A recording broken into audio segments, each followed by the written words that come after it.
ఒక చక్కని దైవజనుడు, బలముగా వాడబడుతున్న దైవజనుడు ఒక మీటింగ్కి పిలువబడ్డాడు. 3 రోజులు ఆయనే వాక్యం చెప్పేది. మీటింగ్స్ చక్కగా పబ్లిసిటీ జరిగింది. వేల మంది ప్రజలు వచ్చారు ఆయన వాక్యం అంటే. ఆయన భార్యకు చదువు లేదు, కానీ మంచి ప్రార్థనా పరురాలు ఆ దైవజనురాలు. ఆమె ఇంటికాడ ఉంది. ఈయన మీటింగ్కి వెళ్ళాడు.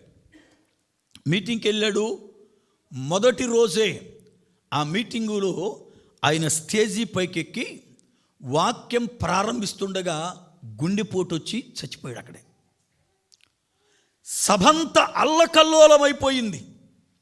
మొదటి రోజే చనిపోయాడు దైవజనుడు. సభలు ఇంకా 2 రోజులు ఉన్నాయి. ఒక్కడనే స్పీకర్ని వేసుకున్నాం. ఈయన ద్వారా దేవుడు గొప్ప కార్యాలు చేస్తాడని విన్నాం. ఇలాగైపోయిందని, ఇన్ని వేల రూపాయలు ఖర్చు పెట్టామని వాళ్ళు ఎంతో వేదన పొందుతూ ఏం చేయాలో అర్థం కాక గలిబిలైపోతూ ఉన్నారు. అయితే సేవకురాలకు కౌలు చేయాలిగా, సేవకురాలు కౌలు చేశారు. అమ్మా, దైవజనుడు ఇలా స్టేజీ పైన వాక్యం ప్రారంభించగానే ఇలా గుండెపోటు వచ్చి కూలిపోయాడు స్టేజీ పైనే. సభలు చూస్తేనేమో ఇంకా 2 రోజులు ఉన్నాయి. ఇవాళ ప్రారంభం. కొన్ని వేల రూపాయలు ఖర్చు పెట్టేశాం. వేల మంది ప్రజలు వచ్చారు. ఏం చేయాలో అర్థం కావట్లేదు. వేరే స్పీకర్ కూడా ఎవరు లేరు. పని ఇద్దరిని వేస్తే పని ఆయన మాట్లాడుతుంటకు వేరే లేదు.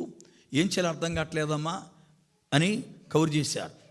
ఆమె, నేను వస్తున్నానయ్యా, నా భర్త శవాన్ని స్టేజ్ దింపొద్దు, స్టేజ్ మీద ఉంచండి అంది. చదువు లేదు ఆమెకి, ఏమి కూడా చదవలేదు, కానీ మంచి ప్రార్థనా పరురాలు. ఆమె స్టేజ్ దగ్గరికి వచ్చేలకి జనమంతా అల్లకల్లోలముగున్నారు. ఏడ్చేవారు ఏడుస్తూ ఉన్నారు, అటు ఇటు తిరిగి తిరుగుతున్నారు. శవం స్టేజ్ పైన ఉంది. కమిటీ వాళ్ళు చుట్టూ చేరారు. భయంకరమైన వాతావరణం.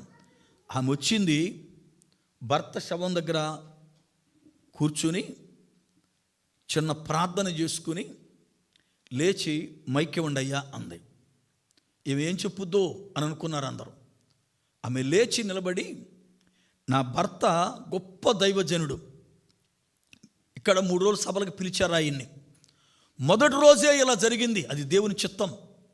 అయితే కన్వీనర్ చాలా వేలు ఖర్చు పెట్టాడు.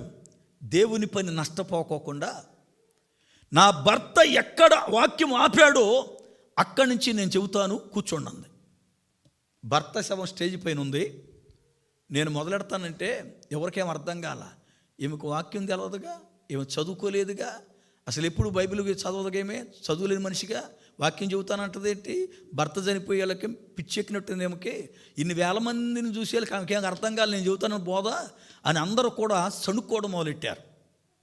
మైక్ తీసుకుంది, భర్త శవం పక్కనే ఉంది, ప్రార్థన చేద్దామంది. అందరు లేచిన పడ్డారు. ప్రార్థన చేయడం ప్రారంభించింది. ప్రార్థన చేస్తూ ఉండగానే పరిశుద్ధాత్మ కుమ్మరింపు ఆ యొక్క పెండాలం పైన కుమ్మరించబడింది. ఎప్పుడైతే కుమ్మరించబడిందో తన నోట పాట ప్రారంభమైంది. అందరూ వాక్యం చెబుతుందేమనుకున్నారు. వాక్యము కాదు, పాట ప్రారంభమైంది. జంటలేని పావురము వలె మూల్గుచుంటిని నిన్ను చేరుటకై, నాదా నీరాక ఆలస్యమైతే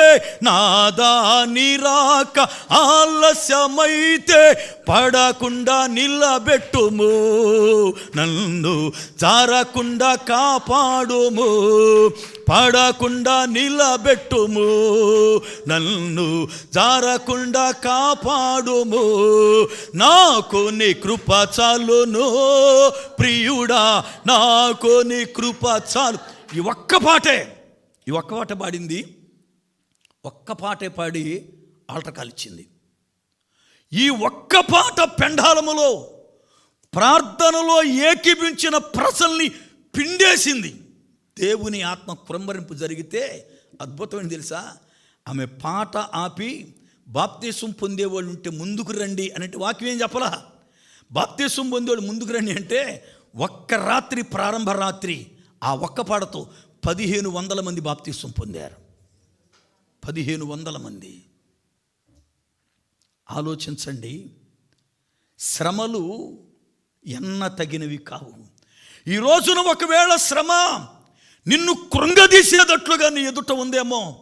ఈ శ్రమలు తట్టుకోలేకపోతున్నాను అయ్యగారు, ఈ శ్రమలు నేను భరించలేకపోతున్నాను అయ్యగారు, దేవుడు ఎందుకో నాకు ఇలా ముల్లెట్టాడు అని అంటున్నావేమో. కానీ బైబిల్ అంటుంది, ఒక రోజున ప్రభు వచ్చినప్పుడు, ఆయన ఎదుట నువ్వు కనబడినప్పుడు, ఆయన మహిమలో నిన్ను చూసినప్పుడు, ఇప్పుడు పొందిన ఈ శ్రమలు ఆ రోజున ఎన్న తగినవి కావు.